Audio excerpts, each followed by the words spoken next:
nearing completion. Isn't that amazing? I mean, to be up here and to see what's here, it's just hard to understand how big it really is. One of the biggest construction milestones at Irving's signature bridge is finished. We go in depth and talk about how this bridge fits into the city's future plans. Young hero. I was really surprised. I am so excited about it. I couldn't wait for it to happen. Police honor an Irving child who knew the critical numbers to call after a playground emergency. COVID recovery. The pandemic hit us. We had quite a few guys quarantined. Meet an Irving firefighter who has recovered from COVID-19 and is now among those helping those still battling the symptoms. See how they are giving back. Plus, how police are responding to cases involving mental health, and more city facilities are reopening. Now on City Source.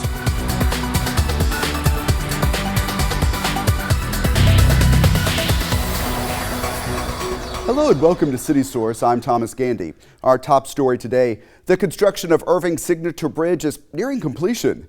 The bridge across State Highway 114 is designed to make that area more attractive to developers and provide a new landmark in Irving. We visited the site to see the progress.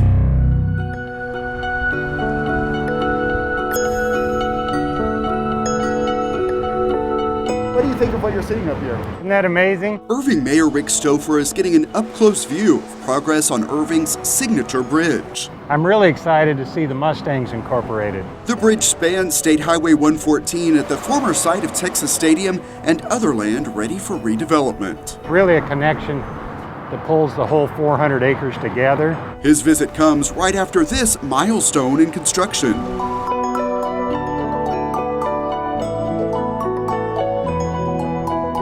Crews with Irving-based Weber carefully lifted the bridge's truss into place. The process took more than 10 hours. The weight of the truss is about 330,000 pounds. So, of course, there's going to take a lot of work and engineering behind lifting something of that weight. Do you know what the weight of the beam was? Yes. Mayor Stouffer is always interested in transportation and infrastructure, You love all this stuff. Yeah, I do. so he is learning all he can out here. What's really exciting to me is to be out here hands-on with the guys that are in the nuts and bolts of it all, making it happen. But what interests him even more is what could be ahead for this property. So you see this as a big part of the city's future. Oh yeah, this will be a key component of our growth and development and future tactics. That is why the city moved now, seeing some opportunity. A few years back, TxDOT demolished aging bridges across 114 and was due to replace them. Along with that, the city had money in a special fund made up of taxes paid on tickets and parking fees collected when Texas Stadium was open. We had the Brimer tax that was charged on the parking and the ticket. Those dollars could only be spent in this area. Those extra funds that the city could not have spent elsewhere are going towards some of the enhanced design features. What would have been a more basic bridge is now meant to be iconic. We have followed this project from the earliest days of construction and through long overnight paving operations. Now, what is next in construction? We are at the final stages of this signature bridge project. Once it is complete, the same team working on this bridge moves to the $350 million Irving Diamond Interchange project. That should take about 4 years. It's kind of like a jigsaw puzzle. We started with the rail, we started with the roads, now we got the bridge, now we're doing the intersection. When more of the infrastructure is complete, the city hopes to see interest in creating a transit-oriented development that will include opening the bridge and adding a dark light rail station. Over the years, we have seen some general visual ideas of what development could look like. Since we have the train and the trails and the roads that are available here, it really is going to have the ability to be a true TOD because you'll be able to live, work, and play here. So the challenge is how do we keep up with the market? How do we keep up with the changing times over the next 2-3 years? And how do we find that developer or developers that are willing to come and buy into the vision and move forward with it? So we're talking a few years down the road before we actually can make some major announcements. Is that under contract or is that? No, we haven't started talking about that yet. As we tour more of the site, Mayor Stouffer gives credit to city leaders and others over the years who helped create this opportunity. This bridge is only one piece. Everything has to start. And he has big ideas about the impact of what will be here in the decades to come. And I know even at 65 years of age, I'm probably not going to live to see the real value that this all brings to the city of Irving. But just to see where we started, being able to see all these components coming together, it's fascinating.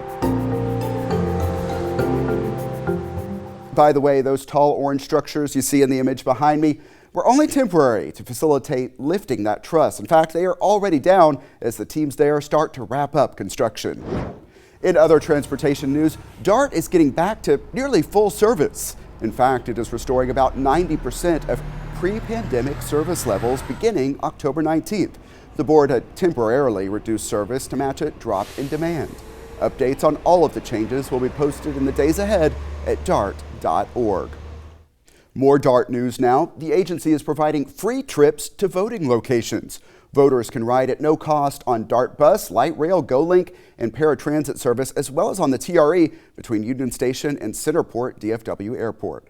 The free rides are available on Saturday, October 17th and Saturday, October 24th for early voting, and on Election Day, Tuesday, November 3rd.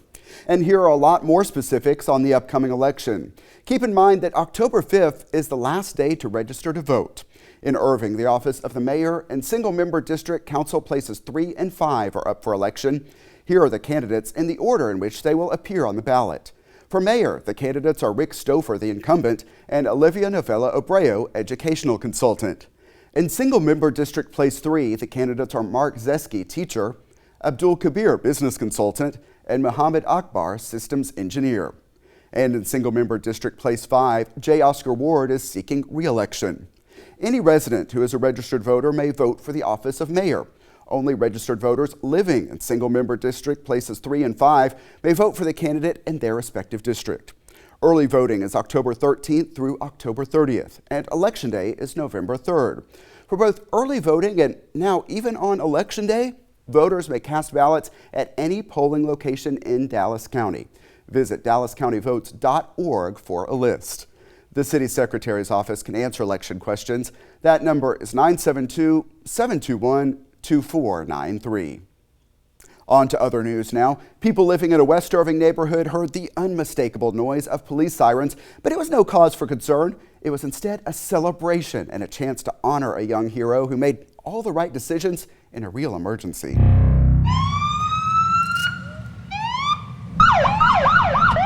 It's a parade of police vehicles on Laramie Street in Irving, and there is a special reason behind it. It's one of the feel-good stories of the year for sure.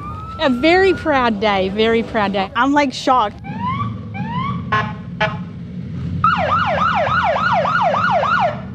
It's all to honor 10-year-old Violet Gonzalez. I was really surprised because I didn't know. For being so brave, for showing true courage. Irving Police and the Tarrant County 911 District are recognizing her for knowing just what to do in an emergency. She called 911. I'm proud to honor you as a 911 kid hero. Take a listen to the call. Irving 911, where's your emergency?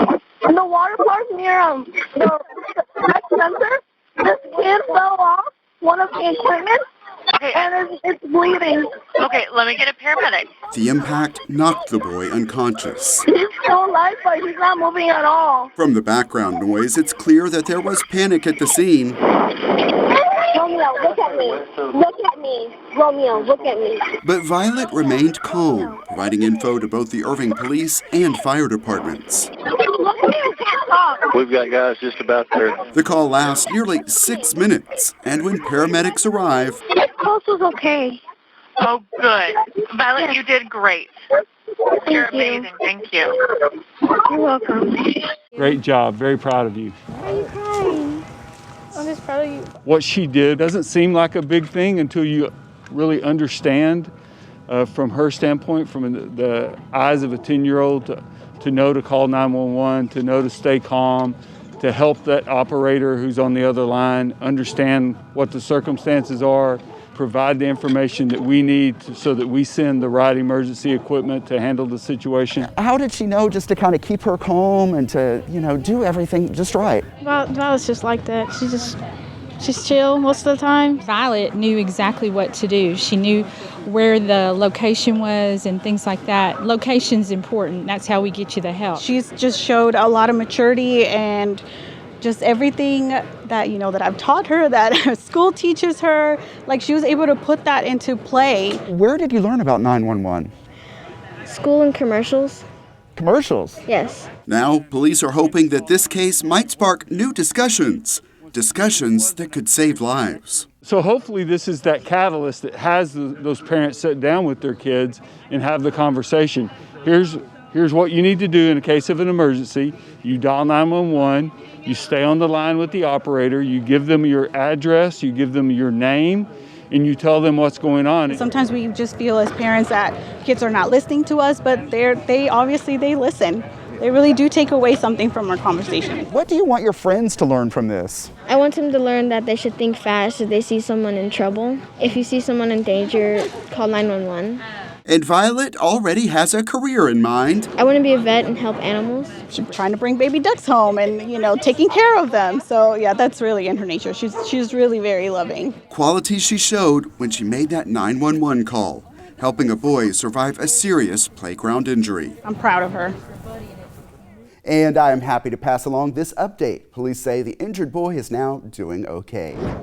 In other news, the South Irving, West Irving, and Valley Ranch libraries have reopened for browsing, checking out items, PC use, fax and scanning, as well as wireless printing services. Those libraries are open 10 until 7 Monday through Thursday and 10 until 6 on Friday and Saturday.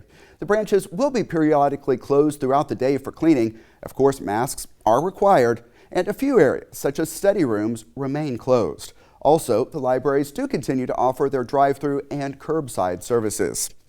Along with that, Irving Rec Centers are reopening for regular hours, but there are a couple of exceptions. Lively Point Youth Center will open from 9 a.m. to 7 p.m. Monday through Saturday. Teen programs will take place from 4 until 7. The Heritage Senior Center remains closed until further notice. Several popular programs such as pickleball will resume at 50% capacity. That capacity rule also applies to fitness centers. The after-school programs at rec centers have already resumed. They run weekdays from 3 until 6 p.m. It's $20 per week or $120 per 6-week session. Carter Blood Care reports it is continuing to see a high demand for convalescent plasma. Doctors use that plasma to treat COVID-19, but it can only come from those who had the virus. Irving firefighters who have recovered from COVID are again donating their plasma. We heard from an Irving fire captain who knows what it's like to contract the virus. The pandemic hit us. We had quite a few guys quarantined and quite a few guys affected along with our family members. Irving fire captain Greg Rayford is among the firefighters who contracted COVID-19. We're type A. We don't just sit around and get affected. We wanted to do something proactive, so we're out here to kick a little COVID. They take care of you. He is doing that by donating convalescent plasma through Carter Blood Care. The plasma then goes to COVID patients. So this is a FDA-approved, emergency treatment for patients that are very, very sick, and those patients that have not responded to other treatments as well as they should. This is the second time Irving firefighters are donating convalescent plasma. Between both visits, the Carter team collected enough plasma to serve 63 patients. I think it's great. I think it's really, really good that we've got a lot of guys who have recovered from COVID-19 engaged in this process of donating that convalescent plasma to help other people. It is very critical, and there's only so many people who can do it. If you haven't had COVID, you can't donate convalescent plasma. Carter Blood Care continues to seek more donors. To be eligible, donors must have had a positive test result for COVID or antibodies. Also, must have complete resolution of symptoms for 14 days and meet the regular blood donation guidelines. It's very easy and quick to recover from. None of my guys have experienced any side effects after having donated. So if you're out there considering donating convalescent plasma, by all means do it. They know that the help could mean a lot because they know what it's like to suffer with COVID-19. The men in my station, we were heavily affected. 9 guys in my station contracted. We've got family members at home. Most of my men are young. They have babies at home. So from that aspect, it was terrifying. Well, most cases were less severe. A few cases in the department required hospitalization. Firefighters want everyone in the city to be on alert. Observe the precautions that are out there. Look inside the Irving Professional Firefighters Association Hall, and you will find items from throughout the department's history. Now, look outside and see one way firefighters are helping with this current history-making pandemic. My interest is taking care of my guys and doing what we can do for the citizens of Irving. The Irving Fire Department believes only one infected firefighter contracted the virus on the job. They believe that shows the protective measures they're taking are working. With some students now back in the classrooms, it's time for drivers to watch for school zones and slow down. Along with watching speed, drivers should know that the use of handheld communication devices by drivers is prohibited in school zones. The Irving Police Department is the first in Texas to meet all of the requirements of the One Mind campaign as officers focus on how to handle calls involving mental health issues. The department launched a mental health response team a little more than a year and a half ago. We were there for the announcement and learned how the department formed the special team in response to a growing need. Here to talk more about it is Officer Joshua Wright. Thanks so much for being here. Thank you. So let's start with the basics. What is the mental health response team? The Mental Health Response Team is a unit that was developed by the City of Irving Police Department to help combat crisis intervention situations on the streets and then get individuals connected to services after the fact, so that way police intervention is last resort. What trends are you seeing in the need for mental health services in relation to policing? Well, with COVID, it has been a rather difficult task because a lot of people have been struck more with the mental illness due to lack of contact with other individuals, the social aspect. So we're seeing a rise in both that and drug usage, alcohol usage. So there's a need for intervention on all three of those behalves. A lot of times those also couple together. Sometimes you'll see drug or alcohol along with a mental illness. And so the need is even more than it used to be back when January, before all this hit. So we need more people on the streets, more officers trained in this. We need more social workers on the street to be able to assist the officers with this, and more teams like ours to be able to combat the situations in each city. And evidence that the department is taking this seriously. I mentioned the One Mind campaign at the beginning of this. What does that involve? The One Mind campaign involves the International Association of Chief of Police. They came up with this program that would get all the organizations that they could possibly get their hands on, all the departments throughout various states, to come together under one plan that involves implementing partnerships with mental health organizations in the cities that they work, developing policies that allow them to combat crisis intervention in a meaningful and safe way, and then also giving training to those officers that are on the streets and throughout the department in both mental health first aid and crisis intervention. You made reference to this, but let's talk a little bit more about it. Your team works with a lot of nonprofits to connect people with these resources. How's that all working out? It's working out really well. At the very beginning, it was a very difficult learning task because from a police perspective, we're so used to being assertive in these situations, and a lot of this we've had to be patient because everybody's learning. Whenever you have a situation where you have a nonprofit that is there to help, and especially in our role as mental health providers, to be able to deal with these people on the street, it's not like criminal justice where you do a crime and then you move on and then the court system plays out. It's much more patience and a need for supporting behavior between the two of us. So these mental health organizations and the nonprofits and us work together and do meetings very, very systematically and frequently, so that way we understand our individuals and the client's needs, so that way we can get them the best care. You mentioned this is a tough time. What are the challenges that are still ahead for the mental health response team? So what we've been seeing is, as we talked before, a trend, an uptick in the amount of calls for service, the amount of people that we come into contact with that need mental health services. A lot of it is due to money, due to lack of insurance. A lot of people are losing their jobs nowadays. And what we need to do is we need to, as a city, we have a good basis for this team, and we understand that that team is doing good work, but we need more. We currently have been in the grant process of getting a second clinician for our team, and then another officer added to our team as well, so that we have two independent, solely working teams that can go and do things. Because right now, as it is, we have two officers on one team and then an officer and a clinician on the second team.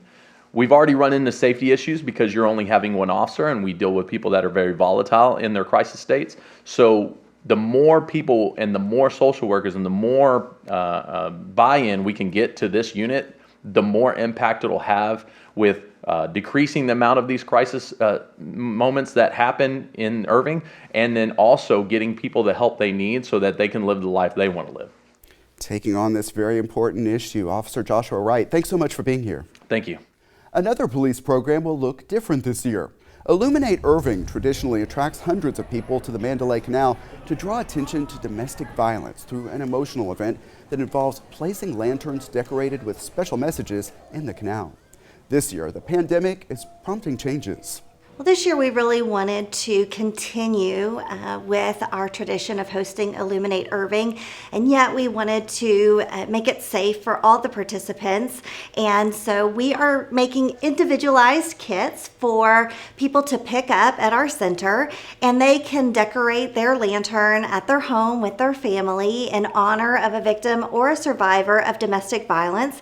And then they'll be able to release that lantern at their home, in their bathtub, in their swimming pool, or another body of water. Organizers are asking that you take video of your lantern in the water and send it in for a compilation video. And here's how you can make a lantern. Pick up a kit during business hours through October 16th at the Carol Susat Family Advocacy Center. The kit will have instructions for how to upload your video to the police department.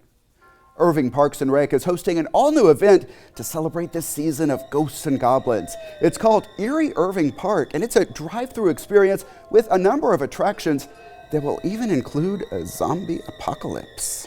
You know what? Eerie Irving is going to be super exciting. I can't praise our special event team enough. We were trying to figure out a way to engage our residents. As you know, it's really tricky during the pandemic. How do we engage people? How do we do it safely? So they came up with the idea of maybe a drive-through haunted park. Trinity View was the perfect location for us. They came up with the name Eerie Irving, worked with communications, came up with an awesome design for the flyer. As we talked about it, it just grew. We put out a call to other city departments and asked them if they want to help decorate the trail and get involved out there.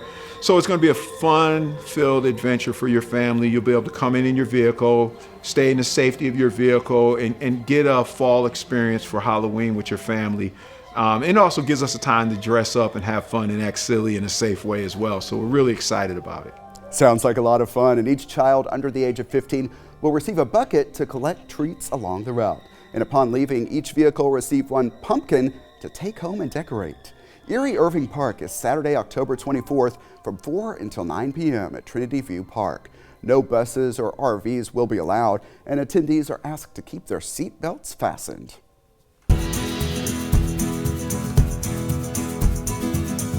And now it is time for our Pets of the Week, so let's head out to the Animal Care Campus. Michael Whiteside is joining us today from the DFW Humane Society. Great to see you, Michael. It's great to see you too, Thomas.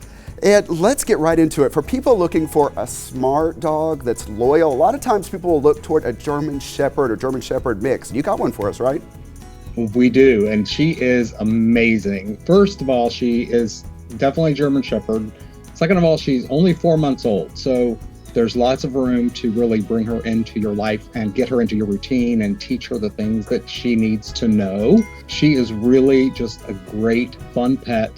She's very playful, definitely all puppy. So she's going to need some basic obedience training, and she still has a tendency to nip and use her mouth when she's playing, kind of biting at you, which is what puppies typically do. So she'll need some training with that. but she is really playful. She loves swimming pools. We have a pool in one of the play yards, and she loves to run and jump into that and then jump all over you when she's totally soaked. She loves her toys, and she just loves people in general. She's such a fun dog. She's currently on some medication because she did arrive originally with Irving Animal Services with a torn ear and some puncture wounds. So they think maybe she might have been attacked by another dog, but they're not quite sure. But they fixed that up. She's still on some medication to clear up some of the leftover healing that needs to be done on that ear, but she'll be ready to go home soon.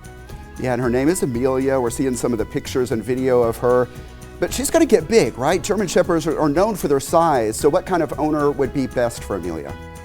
Definitely it's going to be someone that understands that they are going to get bigger and that she's at an age where she really needs to get some routines and some training down now, so that when she does get bigger, that the issues that seem kind of small and not so important right now can become a lot bigger issues once she becomes a bigger girl. I mean, German Shepherds can get upwards of 80 to 100 pounds or more.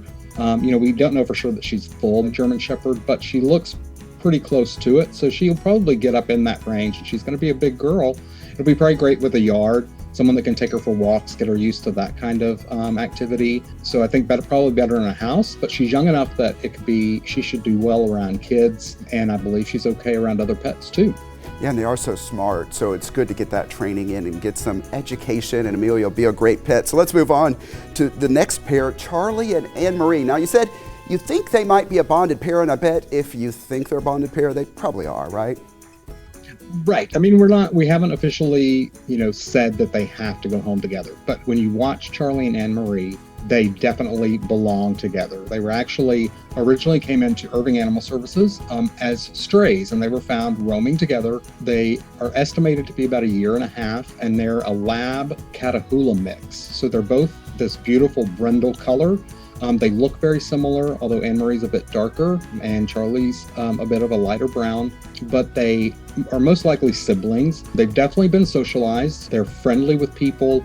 Charlie has a tendency to jump up when he greets you, which is something that could easily be fixed, but that's how he loves to greet people. He's very playful, loves to play with Anne-Marie. Anne-Marie's a little more laid back and chill, but she loves to get in the pool. Charlie's not a fan of the pool, but he loves to watch her play in the pool. And greatest thing to watch them is they love to give each other kisses. They will sit there and just give each other kisses for as long as you'll let them. They just really enjoy spending time together, and you can tell that they obviously really enjoy being around each other. So that's why we think they're probably a bonded pair, but again, we haven't officially made that call. But I think if you come meet them and see them together, you probably are going to want to take both of them anyway, because they're just amazing dogs to have.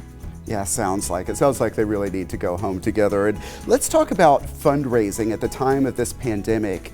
I know it's presented some challenges for organizations across the city, but you've come up with a creative solution to one of your traditional fundraisers, right?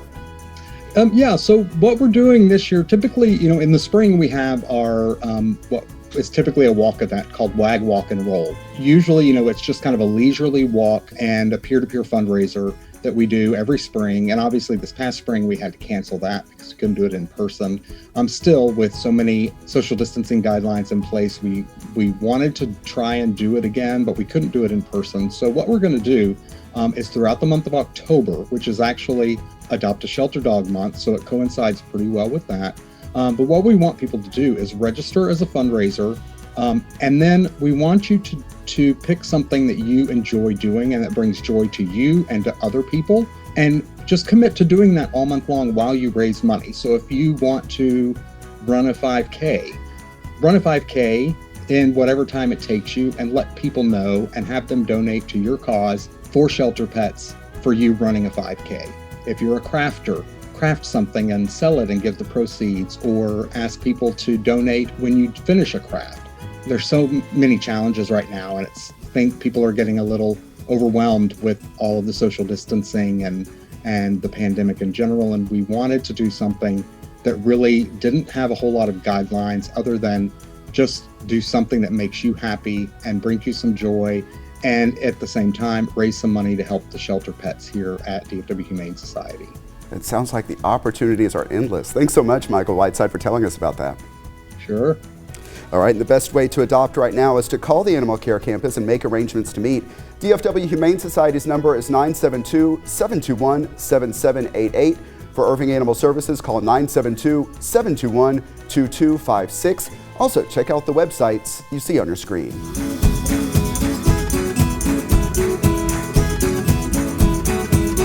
An event at the Toyota Music Factory is giving people a break from working at home. Coverage of Office Al Fresco is next time on City Source. Remember, you can always email us your thoughts on our stories. The address is ictn@cityofirving.org. And find us on YouTube. Our channel is at youtube.com/thecityofirving. Subscribe and you can get notifications when we upload new videos.